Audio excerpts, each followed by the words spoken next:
Sunday morning. Willow Creek was glowing under golden sunlight.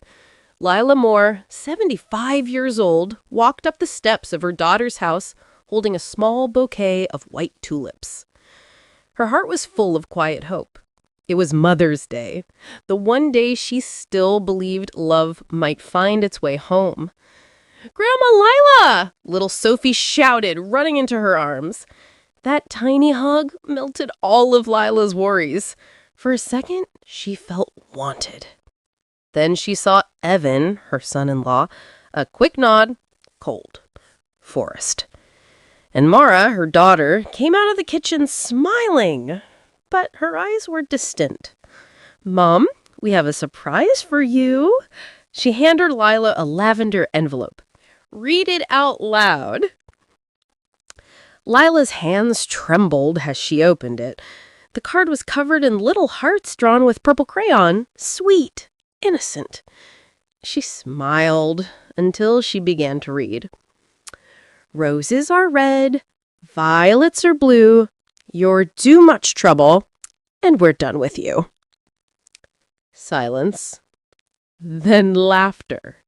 Cruel, loud, endless. Mara laughed. Evan recorded. Even the kids giggled, not knowing why. Lila froze. Her voice vanished. Her heart cracked like glass. "It's just a joke, Mom," Mara said, still half laughing. But Lila saw no regret. She stood there, tulips wilting in her trembling hands. That was the moment the mother in her died, and the woman inside woke up. That night, silence filled her small house. Only the ticking clock kept her company. Lila sat in her armchair, the same one where she once rocked baby Mara to sleep. Her eyes were wet, but her voice steady. "How did we get here?" she whispered. She remembered the nights she worked double shifts at the diner, how her hands bled washing dishes so her daughter could study, how she sold her late mother's ring so Mara could go to nursing school. When Mara graduated, she hugged her tight. "Mom, we did it! I couldn't have done it without you!" Those words once meant everything. Lila paid half of Mara's wedding, $12,000 she'd saved for years. She gave $25,000 for their house down payment. She babysat their kids every day for free. For decades, she was the foundation under their comfort. And now, she was their joke. She didn't know it yet, but the card wasn't an ending. It was an awakening. Weeks passed. No calls, no visits, just silence. When she got the flu, she called Mara. "Sweetheart, can you bring me some soup? I'm not feeling well." "Mom, we're busy. It's just the cold. You'll be fine." Click. The call ended. For 7 days, no one checked on her. Only old Mrs. Lang from next door knocked, bringing her homemade broth. A stranger showed more care than her own blood. When Lila recovered, she looked in the mirror. Her eyes weren't soft anymore.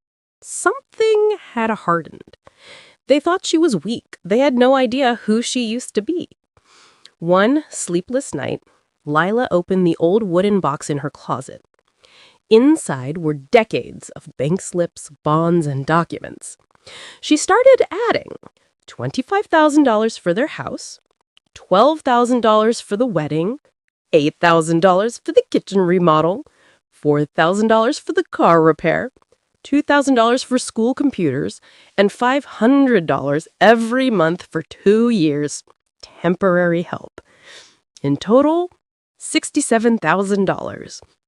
Her breath shook. She whispered, all that love turned into a receipt. But beneath those papers lay something else. A deed. A property deed. A secret she'd never told anyone. A beachfront condo in Crescent Bay. Inherited from her late aunt, rented for years, quietly earning her more than she ever spent. And investments, bonds, certificates, stocks, all untouched. Over $400,000 in total. She had never needed them, but now they were her ticket to freedom. They called her a burden. They were living on her generosity. Next morning, dawn broke red across the horizon. Lila didn't sleep. She didn't cry either. She brewed coffee, sat by the window, and smiled faintly. "Enough," she said aloud, and it echoed through the empty house like a promise. She opened her laptop, canceled every automatic transfer, closed the joint account, scheduled an appointment with her lawyer and financial advisor. When the sun rose higher, she dressed in her elegant gray suit, the one from Mara's graduation. Today, she would reclaim her dignity. By sunset, her entire life would be rewritten on her terms. At the bank, Mr. Henderson looked startled. "Mrs. Moore, you're up early." "I need to make changes," she said firmly. He watched as she canceled every link to Mara's accounts, closed shared funds, transferred her assets into her name alone. "Are you sure?" he asked. She smiled. "For the first time in my life, yes." Then she went to Mr. Reed, her lawyer. "I want to change my will." He frowned. "That's a serious step, Lila." "So is raising a child alone," she replied. She signed the papers. Her estate now belonged to a foundation for abandoned seniors.